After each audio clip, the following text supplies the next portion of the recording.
I haven't really told anyone this, but I was seeing this guy about 5 years ago. Super logical guy, wasn't spiritual, whereas I've always been spiritual and fascinated in ghost stories and stuff, and he told me a few stories that have stuck with me ever since. The first one was about some of his relatives who moved into this gorgeous old house. It had a huge dining room, the kind of room you'd want to show off, but weird stuff started happening. Lights would turn on by themselves, or they'd find things moved around when no one had touched them. Little stuff at first. They just shrugged it off, thinking maybe it was bad wiring or forgetfulness on their part. The wife would go for jogs around a park nearby, and every time she did, she'd see this same older woman sitting on the same bench every time. Eventually, she said hello, and they got to talking. When the woman found out where she lived, she got this strange look and said, "Oh, that house.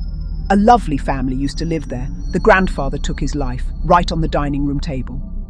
After that, she obviously couldn't look at the house the same way again, especially the dining room. It was almost a sign for her to see the same lady every day, as a warning almost. I remember him telling me it was a very brief conversation they had that had left the wife unsettled after learning that. Her husband didn't believe her, but one night they both woke up to a sound, a heavy creaking, like someone was pacing back and forth on the wooden dining room floor. He went downstairs, but when he got there, everything was still and silent, except the chandelier was slowly swinging back and forth. After that, they stopped using the dining room altogether. Eventually, they moved out, and obviously never looked back. Oddly enough, I remember him mentioning it was a well-known celebrity's grandparent who took their life on the dining room table, but I can't find any information or validation of that online, so that was either false or has been covered up.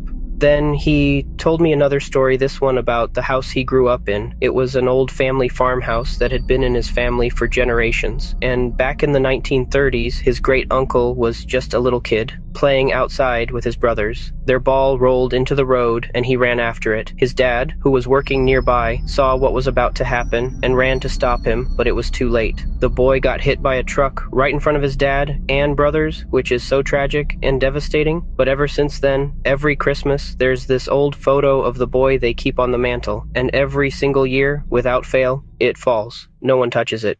It just drops. They say it's his way of saying hello.